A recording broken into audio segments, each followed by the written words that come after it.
వి gold trusted gold buyers తాకట్టులో ఉన్న బంగారాన్ని విడిపించి ఈ రోజు ఉన్న మార్కెట్ ధరకే కొనబడును. మరిన్ని వివరాలకు సంప్రదించండి 77107720. తుని జగన్నాథగిరి అలాగే ఆ గురుకుల బాలికల పాఠశాలకు సంబంధించినటువంటి ప్రిన్సిపల్ హేమలతగా ఉన్నారు. మాట్లాడే ప్రయత్నం చేస్తాం. అసలు హాస్టల్లోకి అనుమతించాలంటే ఎటువంటి నామ్స్ పాటించాలి, ఎవరెవరిని అనుమతిస్తారు, ఈ ఘటన జరిగిన తర్వాత ఎటువంటి చర్యలు తీసుకున్నారో మాట్లాడే ప్రయత్నం చేద్దాం. మేడం చెప్పండి, ఈ హాస్టల్లోకి అనుమతించాలంటే మీరు ఎటువంటి పర్మిషన్ కావాలి? కేవలం తల్లిదండ్రికి మాత్రమే మేము పర్మిషన్ ఇస్తామండి. తల్లి వాళ్ళు రాలేని పరిస్థితుల్లో ఫోన్ చేసి హౌస్ మేడంకి మాట్లాడి ఖచ్చితంగా తల్లి కానీ తండ్రి కానీ వీళ్ళు పంపిస్తున్నామంటే వాళ్ళు చెప్పే పేరు వీళ్ళు చెప్పే పేరు అన్ని వివరాలు టాలీ అయితే వాళ్ళు వచ్చిన వస్తువులు కానీ లేదా పెద్దవాళ్ళు అయితే ఏదన్నా వాళ్ళు ఆధార్కి అది తీసుకువెళ్ళాలన్నా అత్యవసరం అయితే పంపిస్తాము. మాకు నమ్మకం కుదిరితే, లేకపోతే ఖచ్చితంగా తల్లిదండ్రికే హ్యాండ్ ఓవర్ చేస్తాం. ఇప్పుడు ఎంతమంది పిల్లలు చదువుతున్నారు ఇందులో? మొత్తం ఏ క్లాస్ నుంచి ఏ క్లాస్ వరకు ఉందండి? 5th class to 10th class sir. మా 473 యాజ్ ఆన్ టుడే. ఓకే, మరి ఈ ఘటన జరిగింది, ఈ ఘటనకి ఎటువంటి పర్మిషన్ ఇచ్చారు మీకు? వాళ్ళు ఎవరైతే అంటే తాతయ్య అని చెప్పారు అని చెప్పేసి అంటున్నారు. ఇప్పుడు ఈ ఘటన విషయం మీద ఎలా పర్మిషన్ ఇవ్వడం జరిగింది? నేను శనివారం మా నాన్నగారికి బాగోలేక ఐసీయూలో ఉంటే హైదరాబాద్ వెళ్ళాను లీవ్ తీసుకొని. సో నాకు నిన్న పొద్దున 8:20 ఆ ప్రాంతాల్లో ఫోన్ వచ్చింది. 8:30 అరౌండ్ 8:30 స్కూల్ నుంచి ఇలా జరిగిందట ఇలాగని. సో అప్పుడు మాత్రమే నాకు తెలిసింది. ఈ పాపది ఆ తాత అన్న అతను ఇంటి దగ్గరే పరిచయము. వాళ్ళ ఎదురు నానమ్మ వాళ్ళ ఇంటి ఇంట్లో ఉంటాడట. వీళ్ళ ఇంట్లోకి వస్తూ పోతూ ఈ పిల్ల కూడా రాత్రి 11:30 దాకా అక్కడ గడుపుతూ అతనితో చనువుగా ఉండడం, ఇంటి దగ్గరే పరిచయం ఉంది. సో వాళ్ళు కూడా 2 సార్లు మేము అరిచాం అతను అన్నారు. ఆ విషయం కూడా మాకు ఇన్ఫామ్ చేయలేదు, నిన్న చెప్పారు. కానీ తల్లి ఎక్కడో వర్క్ చేస్తారట పాయకరావుపేట. పెదనాన్న మాకు మొన్న దసరా సెలవులకు కూడా పెదనాన్నే వచ్చి తీసుకువెళ్ళి దింపారు, తల్లి చెప్పిన పెదనాన్నే. అంతకుముందు కూడా ఆగస్టులో ఒకసారి పాపకు ఫీవర్ వస్తే ఆవిడకి ఫోన్ చేస్తే ఆయనే వచ్చి తీసుకువెళ్ళి ఆయనే దింపారు. పెదనాన్న తల్లి చెప్పిన పెదనాన్న స్టెప్ ఫాదర్ అంటున్నారు. మరి అది పూర్తిగా నేను ఇంకా ఇవాళ మార్నింగే వచ్చాను వివరాల ప్రకారం. సో అతనితోటి వెళ్తూ వస్తూ ఉంటుంది పాప. ఈయన తాత అన్న ఆయన మేము గేట్ వేసేస్తాం. సాయంత్రం పూట ఏదన్నా స్నాక్స్ తీసుకొచ్చిస్తే అక్కడ గేట్ ఆ అమ్మాయికి హ్యాండ్ ఓవర్ చేయాలి. ఆ అమ్మాయి దగ్గర నుంచి పిల్లకి ఇది వెళ్తుంది. ఈ తాత వస్తూ ఇవి చాక్లెట్లు బిస్కెట్లు ఇవ్వడము పిల్లలకు కూడా పిల్లల ద్వారా వెళ్తుంది. ఒక్కొక్కసారి ఆ అమ్మాయికి అంటే గేట్ దగ్గర తీసుకొని నేరుగా పిల్లలు బయటకు వెళ్ళడానికి లేదు, బయట వాళ్ళు లోపలికి రావడానికి వీల్లేదు. అలాగా ఈ హౌస్ మేడం అన్న ఆయన ఆయన చూసింది గతంలో. సో మేడం దాని గురించి మేడం మీకు చెప్తారా? సో ఆయన తాతయ్య కదా అనుకున్న ఒక చిన్న మిస్టేక్, ఏజ్డ్ పర్సన్ అనుమానం రాకపోవడం, పిల్లకి బిస్కెట్లు అవన్నీ తీసుకొచ్చి జాగ్రత్తగా ఇక్కడ అందించడం చేయడంతో ఇంజెక్షన్ కదా ఒకసారి ఇంజెక్షన్ అన్నది అవునా కాదా, మెడికల్ నీడ్ ఉందా లేదా అన్నది చెక్ చేసుకుంటే పోయిండేది. తనకు కూడా కొత్త, పూర్తిగా స్టాఫ్ నర్స్ లేకపోవడంతో ఆ పిల్ల చెప్పిన మాటలు ప్రకారం అర్జెంట్ కదా అని లెటర్ రాయించుకొని పాప చేత ఆయన చేత కూడా సంతకం పెట్టించుకొని వెళ్ళింది. ఆ పిల్ల చెప్పిన ప్రకారమే 12ంటికి వెళ్ళి 2 గంటలకి తిరిగి రావడం జరిగిందని తెలుసుకున్నాను. అంటే వాస్తవానికి పిల్లలకు సంబంధించిన డేటా ఏది ఉంటుంది అంటే కుటుంబ సభ్యులు తల్లిదండ్రులకు సంబంధించిన ఫోటోలు కానీ ఇవన్నీ కూడా తీసుకుంటారా? ఆ ఫోటోలు చూసిన తర్వాత అనుమతిస్తారా, లేదంటే ఎవరు వచ్చి మీ తల్లిదండ్రులు అంటే చెప్పేస్తే పంపిస్తారా? తల్లిదండ్రులని ఐడెంటిఫై చేస్తారు. హౌసెస్ ఇస్తాం మేము. 5th క్లాస్ 80 మంది ఒక టీచర్కి, క్లాస్ టీచర్ ఒకళ్ళు, హౌస్ మేడం ఒకళ్ళు ఉంటారు. అలాగా 10th వరకు ఉంటుంది.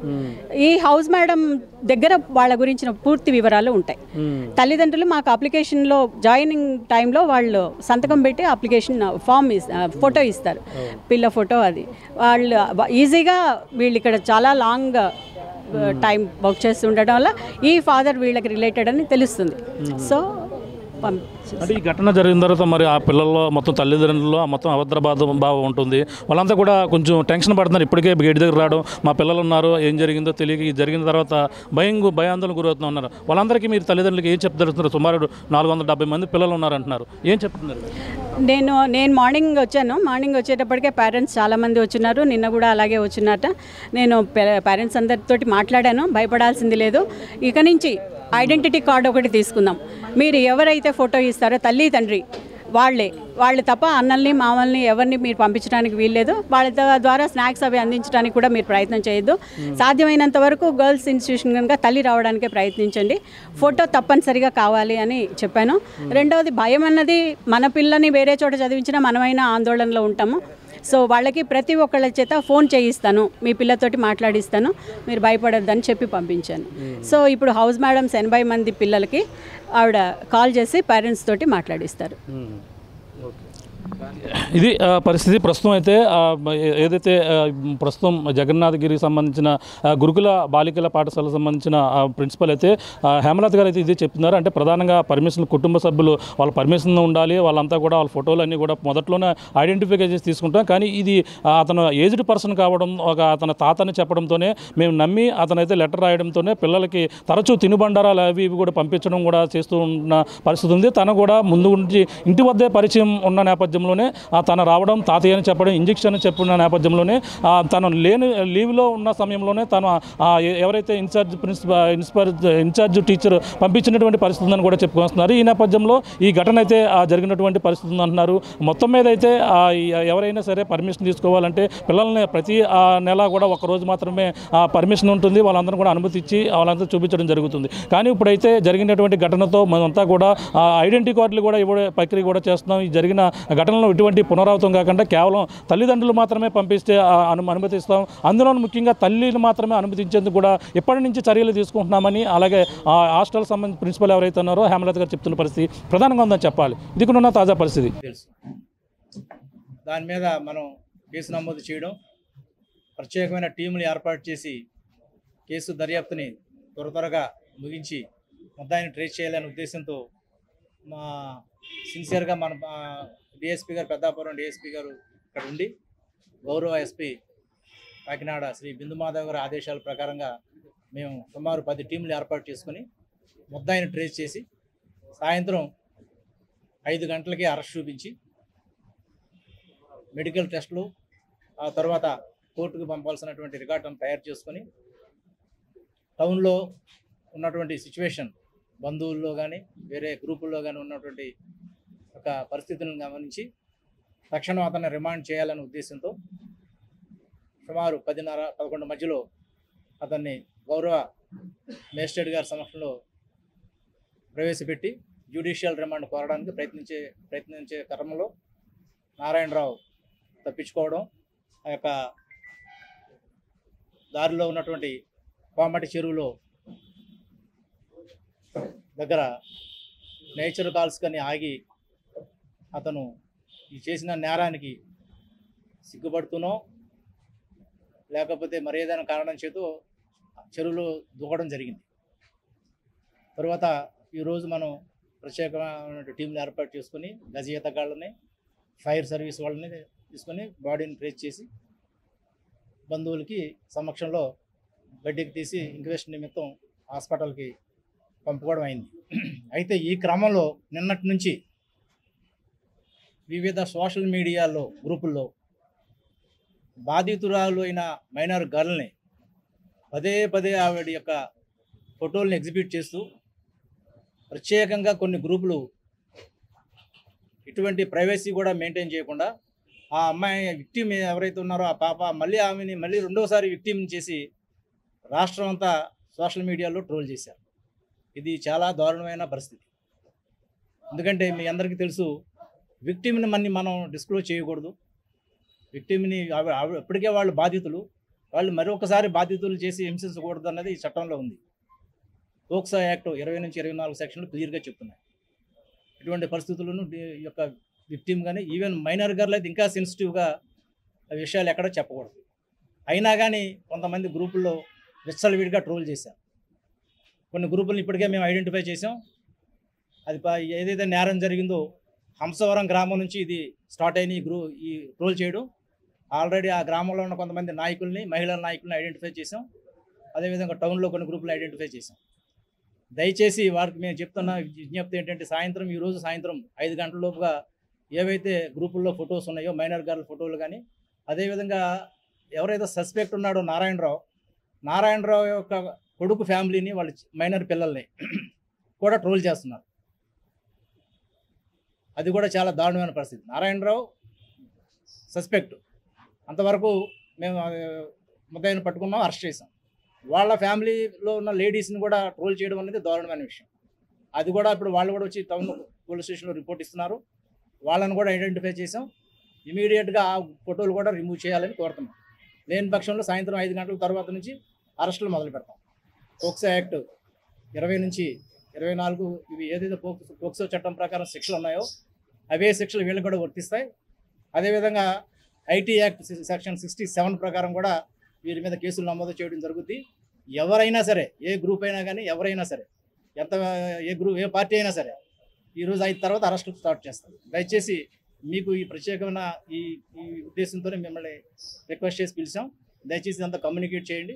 ఈ విషయంలోనే కాదు, ఏ విషయంలో కూడా విక్టిమ్స్ని ఎవరైనా కానీ, ఈవెన్ ప్రత్యేకంగా మహిళలు, మైనర్స్ అయితే చాలా ప్రైవసీ మెయింటైన్ చేయాలి. స్ట్రిక్ట్ ఇన్స్ట్రక్షన్స్ ఉంటాయి, అవి ఫాలో చేయాలి. అవి వైలేట్ అయినాయి కాబట్టి వాళ్ళందరి మీద స్ట్రింజెంట్ యాక్షన్ తీసుకుంటామని చెప్పి మీ ద్వారా వాళ్ళకి తెలియజేస్తాం.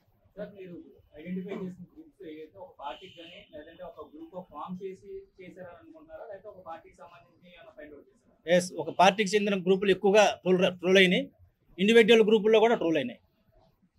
సో అంశవరం నుంచి వచ్చినటువంటి అక్కడ ఎవరైతే ఈ వీడియో తీసాడో అతను మంచి ఉద్దేశంతో తీసాడు, ఆ పిల్లని సేవ్ చేద్దామని ఆ లోకల్లో స్కూల్ టీచర్కి ఇచ్చాడు.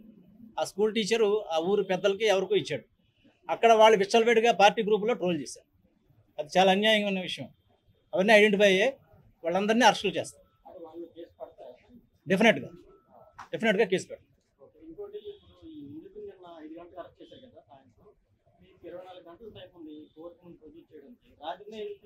అదే చెప్పాను కదండి, మనకి ఇక్కడ టౌన్లో ఉన్నటువంటి సిచ్యువేషను, వాళ్ళ బంధువుల నుంచి ఉన్నట్టు కమోషను, వాళ్ళు అదర్ గ్రూపుల్లో ఉన్నటువంటి వాళ్ళు ప్రెషరు, టౌన్ కూడా ఫాలో అవ్వడం, అరెస్ట్ చేయడం, హైవే మీద ట్రాఫిక్ ఆపేయాలన్న స్థితికి వాళ్ళు వెళ్తున్నారు. కాబట్టి అంటే ఏ ఉద్దేశంతో చేశారో మాకు తెలియదు. మేము ముద్దాయిని అరెస్ట్ చేసాం. మీరు అన్నట్టుగా 24 గంటల్లో మాకు టైం ఉంది, మార్నింగ్ ప్రొడ్యూస్ చేద్దాం అనుకున్నాం. కానీ అప్పుడు ఉన్న సిచ్యువేషన్ బట్టి మనం 10:30 తర్వాత ఇక్కడ మన దగ్గర పెట్టుకోవడం సేఫ్ కాదు, మళ్ళీ ఎక్కువ ప్రొటెక్షన్ ఇవ్వాల్సి ఉంటుందనే ఉద్దేశంతో ఆ టైంలో గౌరవ మేజిస్ట్రేట్ గారిని రిక్వెస్ట్ చేసి పంపించాలని నిర్ణయించుకున్నాం.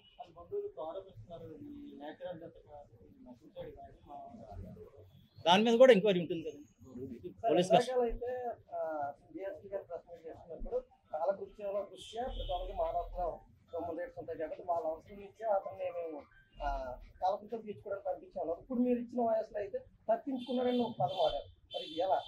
తప్పించుకోవడానికి కాదు, కాలకృత్యాల నిమిత్తం దింపాం.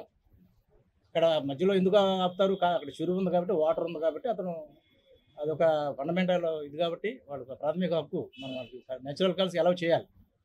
అది అలౌ చేశారు, మా వాళ్ళు చేశారు, ప్రొటెక్షన్గా ఉన్నారు. హెవీ రెయిన్ ఉంది, చీకటి ఉంది. అతను అది అయిన తర్వాత లాబొరేటరీకి వెళ్ళిన తర్వాత చెరువు దగ్గరికి వెళ్ళాడు.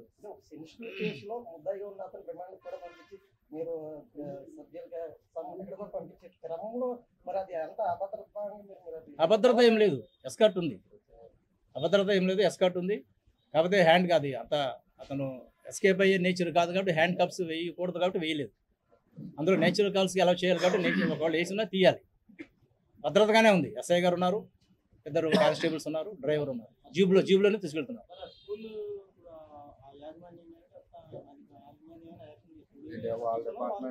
అది ఆల్రెడీ ఎడ్యుకేషన్ డిపార్ట్మెంట్ నిన్న వచ్చి వాళ్ళు వెరిఫై చేస్తున్నారు రికార్డ్స్. వాళ్ళు ల్యాబ్సెస్ ఏమైనా ఉంటే వాళ్ళు యాక్షన్ తీసుకుంటారు. మన వైపు ఏం లేదు. అంతే. ఏమైంది అంటే అతను నోన్ పర్సన్, ఆ పాపకి తాతయ్య అని పిలుస్తుంది. ఆ పాపే లెటర్ రాసింది, మా తాతయ్య ఇచ్చారు, నన్ను అలౌ చేయండి అని. దాని మీద అక్కడ ఉన్న ఇన్ఛార్జ్ ప్రిన్సిపల్ గారు ఇతను ఎవరంటే నువ్వు ఎవరంటే మా మనవరాలని చెప్పారు. ఎందుకంటే హాస్పిటల్లో ఇంజక్షన్ చేయించాలి, తన గతంలో మలేరియా ఫీవర్ వచ్చింది, కోర్స్ ఆఫ్ ఇంజక్షన్ ఉంది అని చెప్పాడు. దాని మీద అతను సంతకం తీసుకొని ఈ పాపని అడిగి వాళ్ళు అలౌ చేశారు. కాకపోతే అందులో వాళ్ళ ల్యాబ్సెస్ పేరెంట్స్ కన్సర్న్ తీసుకోలేదన్నది వాళ్ళ బంధువుల అభియోగం. దాని మీద కన్సర్న్ డిపార్ట్మెంట్ యాక్షన్ తీసుకుంటుంది. తెలుగులో న్యూస్ కి ఫాస్టెస్ట్ యాప్ ఇప్పుడు టోటల్లీ న్యూ అవతార్లో జస్ట్ 5 seconds లో కంప్లీట్ న్యూస్. సోషల్ మీడియాలో ట్రెండ్స్ కి one stop solution. Live TV app voice search option తో ఇప్పుడే డౌన్లోడ్ చేయండి లేదా అప్డేట్ అయిపోండి. యాప్ లింక్ డిస్క్రిప్షన్ లో ఉంది.